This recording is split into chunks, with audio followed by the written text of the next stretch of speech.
میری بھابھی ذہنی مریضہ تھی اور یہ شادی دھوکے سے ہوئی تھی۔ اماں بھابھی کو ہر وقت چھت والے کمرے میں بند رکھتی اور کسی کو اس کے قریب نہ جانے دیتی۔ صرف اماں ہی اس کو کھانا دینے جاتی۔ ایک روز میں چھت پر کپڑے سکھانے گئی تو بھابھی میرے آگے ہاتھ جوڑنے لگی کہ مجھے یہاں سے نکالو، میں حاملہ ہوں۔ مجھے بہت حیرت ہوئی تھی کہ بھائی تو آج تک اس کے قریب بھی نہ گئے تھے۔ تو پھر بھابھی نے روتے ہوئے جو بتایا وہ سن کر میری جان نکل گئی، کیونکہ بھابھی پر میرا نام نور ہے، میرا تعلق کراچی شہر سے ہے۔ ویسے تو ہم سب لوگ پنجاب کے رہنے والے تھے، لیکن جب سے میں نے ہوش سنبھالا تھا تب سے میری اماں اور ابا یہیں پر رہ رہے تھے۔ میں نے تو اپنا بچپن اسی شہر میں گزارا تھا اور پڑھائی بھی یہیں پر کی تھی۔ ہم 2 بہنیں تھیں جبکہ ہمارا ایک بھائی تھا۔ بھائی ہم دونوں سے بڑا تھا۔ بھائی سے چھوٹی میں تھی اور مجھ سے چھوٹی بھی میری ایک بہن تھی۔ چھوٹی بہن سکول جایا کرتی تھی۔ وہ میری سگی بہن نہیں تھی، اس کو میری اماں ابا نے بیٹی بنا رکھا تھا۔ حقیقت میں وہ میری خالہ کی بیٹی تھی اور میری خالہ کا انتقال ہو گیا تھا۔ جس وقت ان کی بیٹی پیدا ہوئی تھی اسی وقت خالہ ہم سب لوگوں کو چھوڑ کر چلی گئی تھی۔ انہوں نے اپنی بیٹی کو میری اماں کے حوالے کر دیا تھا۔ یہی کہا تھا کہ ان کے بعد میری امی ہی ان کی بیٹی کی پرورش کریں اور اسے اپنی بیٹی بنا کر رکھیں۔ خالو نے بھی اس بات پر اعتراض نہ کیا تھا۔ انہوں نے اپنی بیٹی کو میری اماں کے حوالے کر دیا تھا، میری خالہ کے کہنے کے مطابق، اور خود انہوں نے دوسری شادی کر لی تھی، کیونکہ وہ یہ بات اچھی طرح سے جانتے تھے کہ دوسری ماں کبھی بھی کسی بچے کو وہ محبت نہیں دے سکتی جو اس کی سگی ماں دے سکتی ہے۔ ایسے میں اسے اس کی خالہ کے حوالے کر دینا ہی بہتر تھا، اور میری اماں ابا اس چھوٹی سی بچی کو گھر لے آئے تھے جسے میں اور بھائی دونوں دیکھ کر خوش ہوتے تھے۔ اس چھوٹی سی بچی میں ہم دونوں کی جان بستی تھی، کیونکہ وہ عمر میں ہم دونوں سے کافی چھوٹی تھی۔ ہم لوگ سکول جاتے تھے جبکہ وہ چھوٹی سی تھی اور اماں اسے ہر وقت اپنے ساتھ ساتھ رکھتی تھی۔ ہم لوگوں کو بھی وہ پیاری سی بچی بہت پسند تھی اور پھر ہم لوگوں نے اسے اپنی بہن بنا کر ہی رکھا تھا۔ یہ حقیقت ہم لوگوں کے علاوہ کسی کو بھی معلوم نہ تھی۔ سب لوگ اسے ہماری بہن ہی سمجھتے تھے۔ محلے والے بھی سب لوگ یہی سمجھتے تھے کہ وہ ہماری ہی بہن ہے، اور اسے بھی میری اماں ابا نے کبھی یہ نہیں بتایا تھا کہ وہ خالہ کی بیٹی ہے۔ خالو کبھی کبھار آتے تھے اور اسے مل کر چلے جاتے تھے۔ انہوں نے کبھی بھی اسے ساتھ لے جانے کے بارے میں نہیں سوچا تھا، کیونکہ ان کی دوسری بیوی شاید کبھی اسے قبول نہ کرتی۔ اس گھر میں رہتے ہوئے اس کی اچھی پرورش ہو رہی تھی اور یہی ان کے لیے بہت تھا۔ میں کالج جایا کرتی تھی جبکہ وہ سکول جایا کرتی تھی، اور میرے بھائی اس کی پڑھائی مکمل ہو گئی تھی۔ اب بھائی کی نوکری کی تلاش تھی، میرے ابا کی بھی سرکاری نوکری تھی، اور ہمارے گھر کے حالات بہت اچھے تھے۔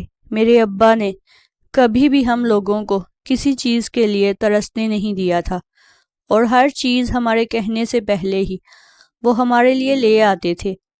ابا ہم 3 بہن بھائیوں سے بہت محبت کرتے تھے، کیونکہ ابا کی نوکری سرکاری تھی، اس لیے ہم لوگوں نے ایک اچھی زندگی گزاری تھی، اور ابا چاہتے تھے کہ میرے بھائی کی بھی نوکری ایسی ہی نوکری ہوتی۔ اسی لیے انہوں نے بھائی کو اچھی تعلیم دلوائی تھی، اور اب بھائی نوکری کی تلاش میں تھے۔ امید تھی کہ انہیں جلد ایک اچھی نوکری مل جائے گی۔ اماں کو تو ایک چیز کی خوشی تھی، اور وہ یہی تھی کہ جیسے ہی بھائی کی اچھی نوکری لگے گی تو وہ اپنے بیٹے کی شادی کریں گی۔ میری اماں کو بھائی کی شادی کرنے کا بے حد ارمان تھا۔ شوق تو مجھے بھی تھا، لیکن ابھی میں نے اس بارے میں زیادہ نہیں سوچا تھا، کیونکہ میں اپنی پڑھائی کے معاملات میں الجھی ہوئی تھی، اور ویسے بھی ابھی بھائی کی نوکری نہیں لگی تھی۔ اور ابا نے صاف کہہ دیا تھا اماں سے کہ جب تک بھائی کو اچھی نوکری نہیں لگ جاتی اماں اس بارے میں سوچے بھی نہیں۔ اماں تو دن رات بھائی کی نوکری کے لیے دعائیں کرتی تھی، اور پھر آخر کار ان کی دعائیں رنگ لے آئی تھی، اور میرے بھائی کو ایک اچھی جگہ پر نوکری مل گئی تھی۔ اس سے اگلے ہی دن میری اماں نے بھائی کے لیے لڑکی دیکھنی شروع کر دی۔ ابھی اس بات کو 1 ہفتہ بھی نہیں گزرا تھا جب اماں نے گھر میں آ کر یہ بات بتائی کہ انہوں نے بھائی کے لیے لڑکی پسند کر لی ہے۔ ہم لوگ حیران تھے اتنی جلدی کیسے انہوں نے لڑکی پسند کر لی تھی؟ میری اماں کا کہنا تھا کہ ان کی ایک سہیلی نے اسے اس رشتے کے بارے میں بتایا اور لڑکی والوں کی بہت تعریف کی ہے۔ میں بھی اماں کے ساتھ لڑکی دیکھنے کے لیے گئی تھی۔ لڑکی دکھنے میں بہت خوبصورت تھی اور لڑکی کی بھابھی کا یہی کہنا تھا کہ اس کی نند بہت ہی سگر اور اچھی لڑکی ہے، بہت ہی شریف اور کم گو ہے۔ ہم لوگوں کو ایسی ہی لڑکی اپنے بھائی کے لیے چاہیے تھی، جو دکھنے میں بھی خوبصورت ہو اور ہماری ہی طرح ہو، نہ کہ بہت زیادہ جھگڑا کرنے والی۔ اماں نے تو اسے دیکھتے ہی رشتہ پکا کر دیا تھا، جبکہ ابا کو بھی اس رشتے پر کوئی اعتراض نہیں تھا۔ انہوں نے تو ایسے ہی سارے معاملات اماں کے حوالے کیے تھے۔ میری ماں ہی ایسے معاملات دیکھا کرتی تھی، ابا کا کام تو صرف باہر کا ہوتا تھا۔ ہم لوگ لڑکی کی تصویر لے کر آئے تھے اور بھائی کو بھی لڑکی اچھی لگی تھی۔ رشتہ طے ہو گیا تھا، جبکہ لڑکی کے گھر والوں کا کہنا تھا کہ وہ شادی جلدی کرنا چاہتے ہیں، کیونکہ اس کے بھائی کو دوسرے شہر نوکری مل گئی تھی۔ ان لوگوں کو وہاں جانا تھا اور وہ جانے سے پہلے اپنی بہن کی شادی کروانا چاہتے تھے۔ ہم لوگوں کو اس بات پر کوئی اعتراض نہیں تھا اور ان کے کہنے کے مطابق ہم لوگوں نے اسی مہینے کے آخر میں شادی کی تاریخ طے کر دی۔ ہم لوگوں کا لڑکی والوں کے گھر بہت کم آنا جانا تھا، جبکہ وہ بھی ہمارے گھر زیادہ نہیں آتے جاتے تھے۔ اماں کا کہنا تھا اس طرح سے کسی کے گھر زیادہ جانا کوئی ٹھیک بات نہیں تھی۔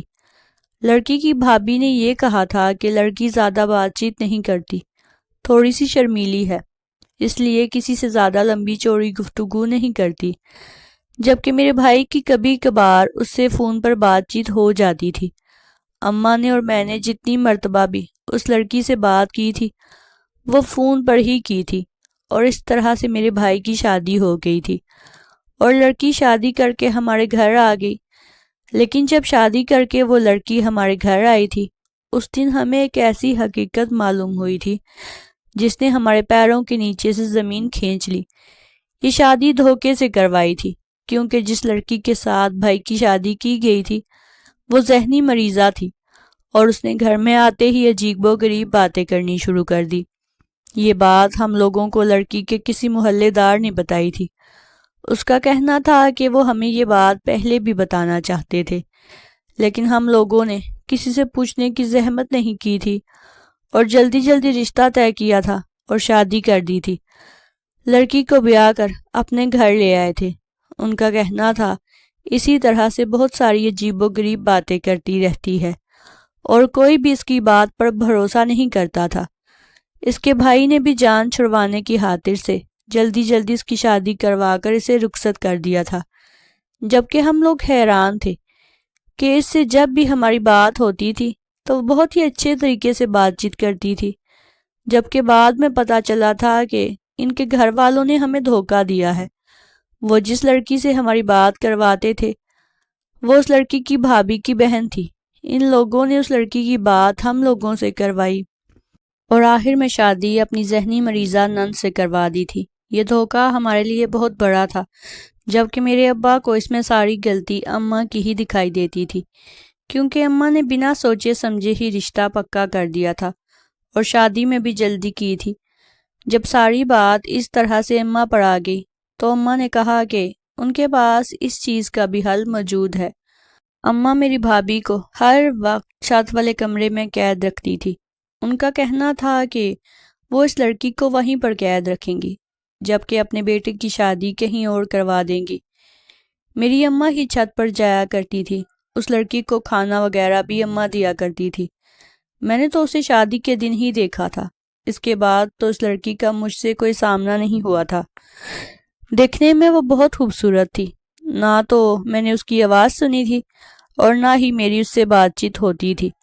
یہ اندازہ لگایا جا سکتا تھا کہ لوگ جو کچھ بھی اس کے بارے میں کہہ رہے تھے کیا وہ سچ تھا یا پھر جھوٹ تھا، جبکہ میری اماں کا کہنا تھا کہ انہیں اس بات پر یقین آ گیا ہے کہ وہ لڑکی واقعہ ہی میں ذہنی مریضہ ہے، کیونکہ وہ بہت ساری الٹی سیدھی باتیں کرتی ہے۔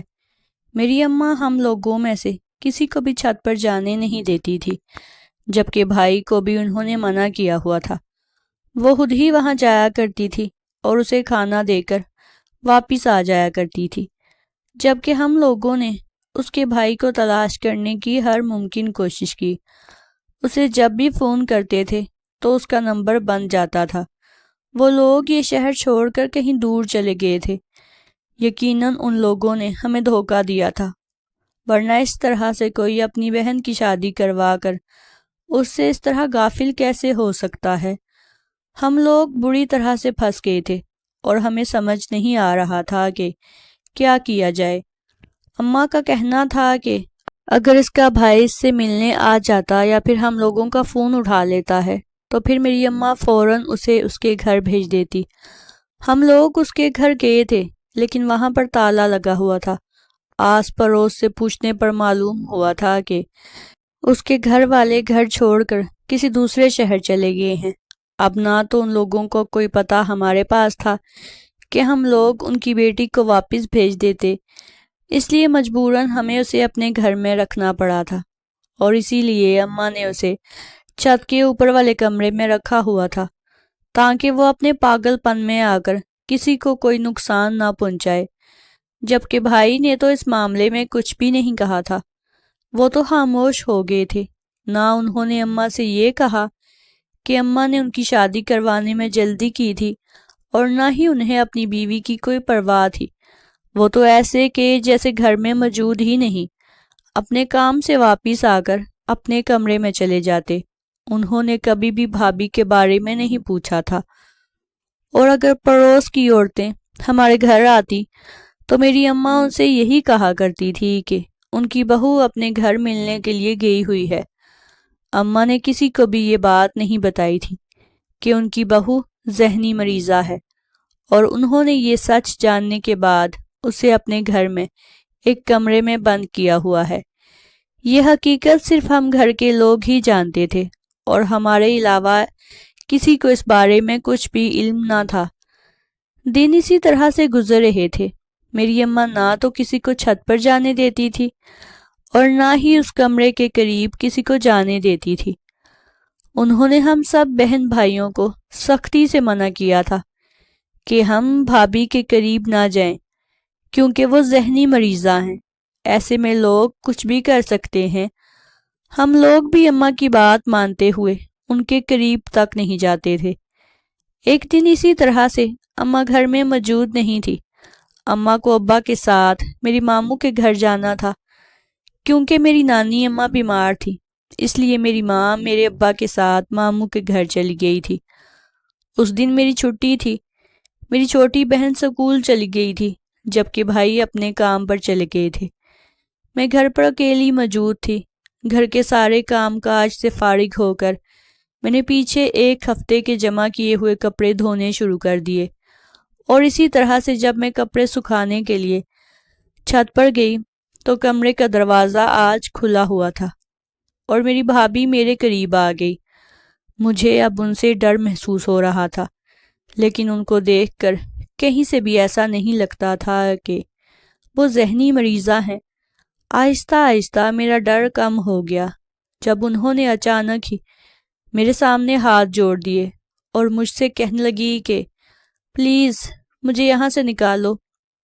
میں بہت حیران اور پریشان ہو گئی تھی کہ ان کی ایسی حالت دیکھ کر، اور پھر اچانک سے اماں کی کہی ہوئی بات میرے ذہن میں آئی تھی کہ میری بھابھی عام انسانوں کی طرح نہیں ہے، وہ کچھ بھی کہتی رہتی ہے۔ میں نے ان کی باتوں کو نظر انداز کر کے جانے کی کوشش کی تو وہ دوبارہ سے میرے آگے ہاتھ جوڑنے لگی۔ مجھے یہی کہنے لگی کہ وہ پاگل نہیں ہے، میں انہیں یہاں سے نکال دوں، ان کی مدد کروں، کیونکہ وہ حاملہ ہیں۔ ان کی یہ بات سن کے میں کافی حیران ہوئی تھی۔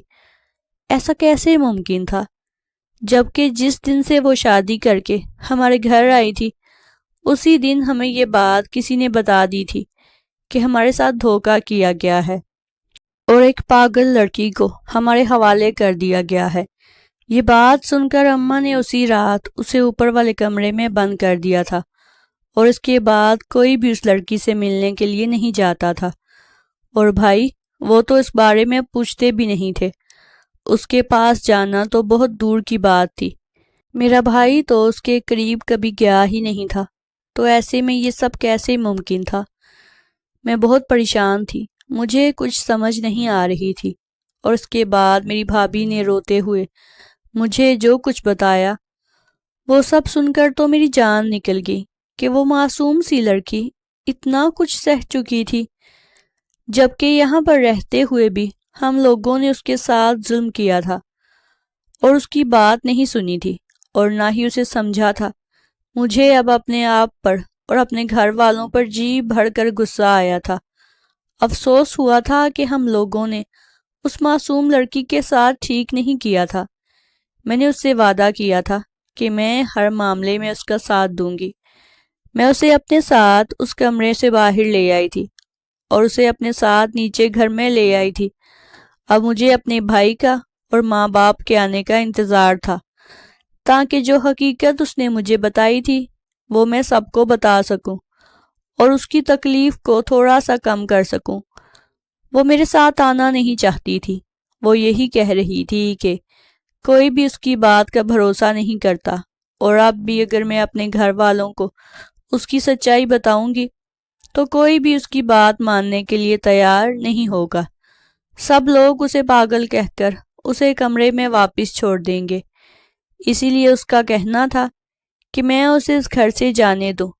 جب وہ یہاں سے چلی جائے گی تو وہ خود بخود اپنی زندگی جی لے گی، لیکن یہاں پر رہتے ہوئے نہ تو کوئی اس کی بات کا بھروسہ کرے گا اور نہ ہی کوئی اس کی طرفداری کرے گا۔ مگر میں اسے اس طرح سے اپنے گھر سے کیسے جانے دے سکتی تھی؟ وہ میرے بھائی کی بیوی تھی، میرے بھائی کی عزت تھی، اور ویسے بھی میں لوگوں کی حقیقت سے اچھی طرح سے واقف تھی۔ میں اسے اس طرح سے اکیلے کہیں نہیں جانے دے سکتی تھی۔ میں نے اسے یہی کہا تھا کہ وہ میرے ابا اور اماں کے آنے کا انتظار کرے۔ میرے کہنے پر اس نے میری بات مان لی تھی۔ میں نے بہت کوشش کی اسے اس گھر میں روک سکوں، اور پھر آخرکار میں اس مقصد میں کامیاب ہو گئی تھی۔ اب مجھے بھائی کے گھر آنے کا انتظار تھا اور ساتھ ہی ساتھ اماں ابا کے گھر آنے کا بھی انتظار تھا۔ جیسے ہی اماں ابا اور میرے بھائی گھر آئے تھے تو میں نے ان سے یہی کہا تھا کہ جو کچھ بھی بھابھی کے بارے میں ہمیں بتایا گیا تھا وہ مکمل طور پر جھوٹ تھا، بلکہ حقیقت کچھ اور ہی تھی جو کہ اس لڑکی نے مجھے بتائی تھی۔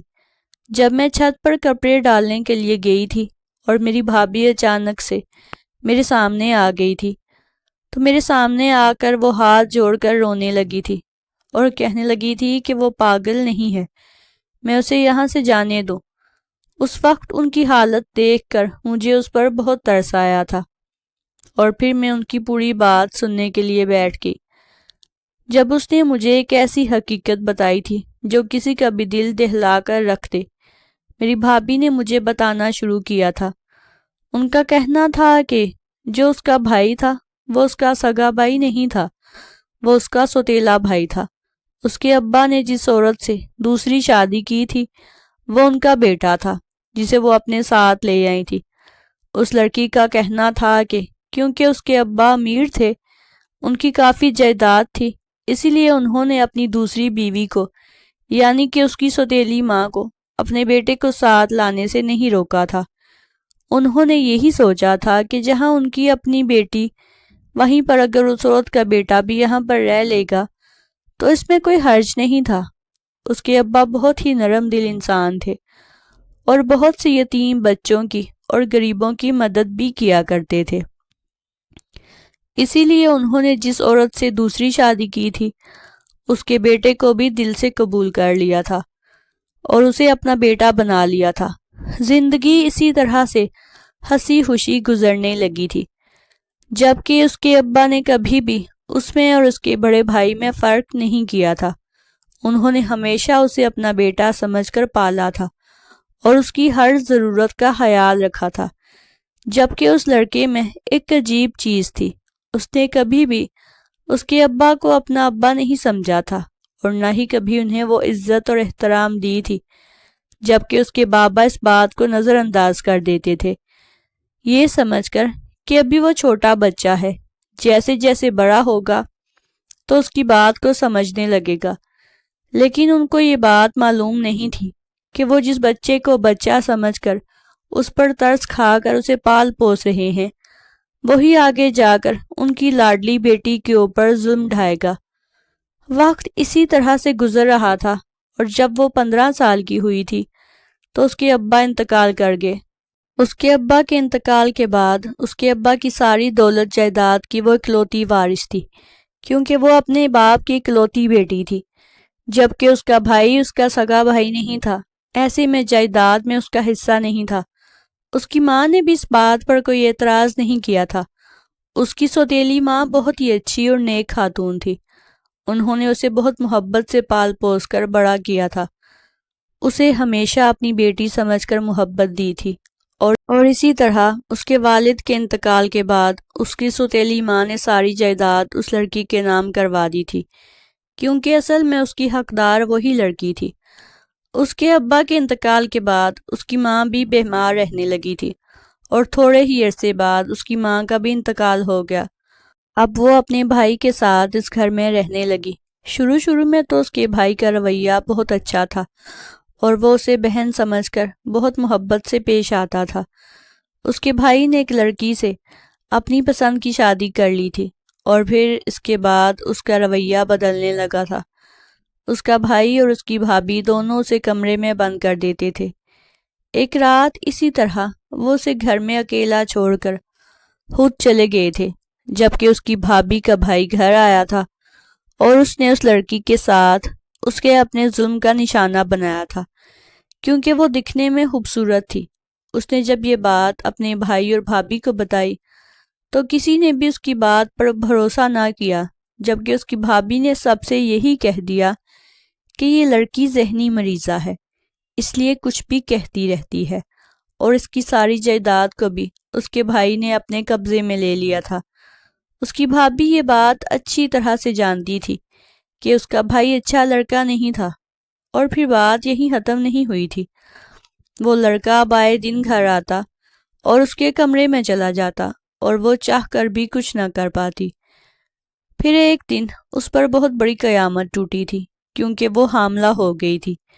جیسے ہی یہ بات سب کو معلوم ہوئی تو اس کی بھابھی نے اس پر بد کرداری کا الزام لگا دیا، اور اس کے بھائی سے کہہ دیا کہ وہ کیسے بھی کر کے کوئی بھی رشتہ دیکھ کر فوراً اس کی شادی کروا دے، تاکہ ہماری اس لڑکی سے جان چھوٹ جائے۔ اور پھر اس طرح سے اس کا رشتہ میرے بھائی کے ساتھ طے ہو گیا تھا۔ وہ لڑکی کسی سے بھی زیادہ بات چیت نہیں کرتی تھی، کیونکہ جو کچھ اس کی زندگی میں ہو چکا تھا، اس کے بعد نہ تو وہ کسی سے بات کرتی تھی اور نہ ہی کہیں آتی جاتی تھی۔ وہ یہ شادی نہیں کرنا چاہتی تھی، مگر اس کے گھر والوں نے اس کے ساتھ زبردستی کی تھی۔ اس کی بھابھی نے اس کے بھائی نے دھوکہ دیا تھا۔ اس کی بھابھی نے اپنی بہن کی بات ہم لوگوں سے کروائی۔ ان لوگوں کا یہی ارادہ تھا کہ جیسے ہی یہ شادی ہوگی تو اس کے بعد وہ لوگ یہ گھر چھوڑ کر دوسرے شہر چلے جائیں گے۔ اس طرح سے ان کی لڑکی سے بھی جان چھوٹ جائے گی، اور ساری دولت بھی اس کے بھائی کے قبضے میں آ جائے گی۔ اس کے بھائی کی تو پہلے دن سے ہی اس کی دولت پر بری نظر تھی، تبھی وہ اس لڑکی کو کچھ نہیں دینا چاہتا تھا، اس لیے اس نے اپنی بہن کو پاگل قرار دے دیا تھا اور اسے کمرے میں بند رکھتا تھا۔ اور اب تو اسے اس کو اس گھر سے نکالنے کا بھی موقع مل گیا تھا، اور پھر اس کی شادی ہو گئی تھی اور وہ رخصت ہو کر ہمارے گھر آ گئی۔ اس نے یہی سوچا تھا کہ وہ ہم لوگوں کو سب کچھ سچ بتا دے گی، لیکن جس محلے میں وہ رہتی تھی وہ لوگ یہی جانتے تھے کہ یہ لڑکی ذہنی مریضہ ہے۔ اسی محلے داروں میں سے کسی نے ہمارے گھر فون کر کے یہ بتا دیا کہ یہ لڑکی پاگل ہے، اور اس کے گھر والوں نے دھوکے سے اس کی شادی ہمارے گھر کر دی۔ اسے کچھ کہنے کا موقع ہی نہیں دیا گیا تھا۔ اس نے میری ماں کو بہت بار سچ بتانے کی کوشش کی تھی، لیکن میری ماں نے کبھی اس کی بات سننے کی نہ تو کوشش کی، نہ ہی ضرورت محسوس کی تھی، کیونکہ ان کے دماغ میں تو یہ بات بیٹھ چکی تھی کہ لڑکی پاگل ہے اور کچھ بھی کہتی رہتی ہے۔ میں نے سب لوگوں کو پوری حقیقت بتا دی تھی، اور میرے اماں ابا اور بھائی سن کر پریشان اور حیران ہو گئے تھے کہ کوئی اپنے سگے رشتے کے ساتھ بھی ایسا کر سکتا ہے۔ ہمیں اس کے ساتھ ہمدردی تھی، لیکن اس کا دکھ بہت بڑا تھا۔ ہم چاہ کر بھی اس دکھ کو کم نہیں کر سکتے تھے، میری اماں نے اس کے سر پر ہاتھ رکھا تھا اور اسے یہی کہا تھا کہ ہم لوگوں سے بہت بڑی غلطی ہو گئی تھی، جو ہم لوگوں نے سچ جاننے کی کوشش نہیں کی تھی اور اسے کمرے میں بند کر دیا تھا۔ ہم لوگوں نے اسے یہی کہا تھا کہ ہم ہر معاملے میں اس کا بھرپور ساتھ دیں گے، جبکہ میرے بھائی نے اسے اس بات کا یقین دلایا تھا کہ وہ کبھی بھی اس کے ساتھ میں ناانصافی نہیں ہونے دیں گے، کبھی بھی اسے اکیلا نہیں چھوڑیں گے، ہر معاملے میں اس کا ساتھ دیں گے۔ وہ لڑکی واقعہ ہی میں بہت معصوم تھی، اسی لیے تو اپنے بھائی اور بھابھی کی سازشوں کا شکار ہو گئی تھی۔ اب ہم لوگوں کو کیسے بھی کر کے اپنی بھابھی کو انصاف دلانا تھا اور ہم سب لوگ اس کے ساتھ تھے۔ میرے بھائی کو جیسے ہی ساری حقیقت معلوم ہوئی تھی تو وہ خاموش ہو کر بیٹھنے والوں میں سے بالکل بھی نہیں تھے، کیونکہ کوئی انسان کسی پر اتنا ظلم کر جائے اور کوئی اس سے حساب بھی نہ مانگے، ایسا کیسے ممکن تھا؟ میرے بھائی تو ہمیشہ دوسروں کی مدد کرتے تھے اور دوسروں کے لیے آواز اٹھاتے تھے، اور یہاں تو بات پھر بھی ان کی بیوی کی تھی۔ وہ کیسے خاموش رہ سکتے تھے؟ انہوں نے فوراً پولیس میں رپورٹ درج کروا دی اور پولیس نے اس کے بھائی اور بھابھی کو اور بھابھی کے بھائی کو تلاش کرنا شروع کر دیا تھا۔ زیادہ وقت نہیں لگا تھا ان لوگوں کو تلاش کرنے میں، کیونکہ پولیس والے میرے بھائی کے دوست تھے، اور پھر ان تینوں کو ان کے کیے کی سزا مل چکی تھی۔ ایک تو ان لوگوں نے ہم لوگوں سے دھوکہ کیا تھا، اور دوسرا اس شخص نے اپنی ہی چھوٹی بہن کے حصے کی ساری جائیداد پر قبضہ کر لیا تھا، وہ جائیداد جو اس کی تھی ہی نہیں، جس پر اس کا کوئی حق ہی نہیں تھا، لیکن اس نے اس معصوم لڑکی سے چھین لی تھی۔ اور اس کی بھابھی کا بھائی جس نے اس پر اتنا ظلم کیا تھا، قانون کے مطابق ان لوگوں کو ان کے کیے کی سزا مل چکی تھی، جبکہ میری بھابھی کو اس کے ابا کی ساری جائیداد واپس مل چکی تھی، اور اب یہ جائیداد اس سے کوئی بھی نہیں چھین سکتا تھا۔ ہم لوگوں نے اسے انصاف دلوانے کے لیے بہت کوشش کی تھی، اور آخرکار ہم اس میں کامیاب ہو گئے تھے۔ جو کچھ بھی اس کی زندگی میں ہو چکا تھا، ہم اسے بدل تو نہیں سکتے تھے، لیکن یہ کوشش ضرور کر سکتے تھے کہ اس کی آگے کی زندگی خوبصورت گزرے۔ ہم لوگوں نے اسے یہی کہا تھا کہ اگر وہ رشتے کو نبھانا چاہتی ہے اور ہمارے گھر میں رہنا چاہتی ہے تو ہمیں اس بات پر کوئی اعتراض نہیں، لیکن اگر وہ ہم لوگوں کو چھوڑ کر جانا چاہتی ہے تو ہم اسے مجبور نہیں کریں گے، وہ جو بھی فیصلہ کرنا چاہے کر سکتی ہے، کیونکہ ہم لوگوں نے بھی اس کے ساتھ ٹھیک نہیں کیا تھا، جبکہ اس کا کہنا تھا کہ ہم لوگوں نے اس کی مدد کی ہے، ایسے میں وہ کبھی بھی ہمیں چھوڑ کر نہیں جائے گی، اور ہمارے علاوہ اس کا کوئی نہیں تھا، وہ یہیں پر ہمارے ساتھ زندگی گزارے گی۔ میرے بھائی نے اسے دل سے قبول کیا تھا، جو کچھ بھی ہوا تھا اس میں اس کی کوئی غلطی نہیں تھی، اس کی ہونے والی اولاد کو بھی میرے بھائی نے دل سے قبول کیا تھا، مگر وہ بچہ اس دنیا میں آتے ہی اس دنیا سے چلا گیا تھا۔ میری بھابھی بہت دکھی ہو گئی تھی، مگر بھائی نے انہیں اپنی محبت سے سنبھال لیا تھا، اور اب ہنسی خوشی زندگی گزرنے لگی تھی۔ میری امی بھی میری بھابھی سے بہت محبت سے پیش آتی تھی، اور میرے بھائی بھی ان سے بہت محبت کرتے تھے۔ تھوڑے ہی وقت بعد ہمارے گھر خوشخبری آئی تھی، جس پر سبھی لوگ بہت خوش تھے، اور سب سے زیادہ میرے بھائی خوش تھے۔ اس کہانی کو بتانے کا مقصد یہی ہے کہ اگر کسی لڑکی کے ساتھ کوئی غلط کرتا ہے تو کوئی بھی دوسرا مرد اسے قبول کرنے کے لیے تیار نہیں ہوتا، اور اسے ہی سزا دی جاتی ہے، جبکہ ایسے معاملات میں غلطی لڑکی کی نہیں ہوتی۔ ہمارے آس پاس بہت سارے ایسے لوگ موجود ہوتے ہیں جن کے ساتھ بہت ظلم کیے جاتے ہیں، لیکن ہم ان لوگوں کے لیے کچھ نہیں کرتے اور نہ ہی ان کے حق کے لیے آواز اٹھاتے ہیں۔ ہر انسان کو زندگی جینے کا پورا حق ہوتا ہے، اور یہ حق اس سے کوئی بھی نہیں چھین سکتا۔ ناظرین، اگر آپ کو ہماری کہانی اچھی لگی ہے تو ہماری ویڈیو کو زیادہ سے زیادہ لائک کر دیں، شیئر کر دیں، اور اگر ابھی تک آپ نے ہمارے چینل کو سبسکرائب نہیں کیا تو ہمارے چینل کو سبسکرائب کر دیں اور بیل نوٹیفیکیشن کو پریس کر دیں، تاکہ آپ کو ہماری ہر کہانی کا نوٹیفیکیشن مل سکے۔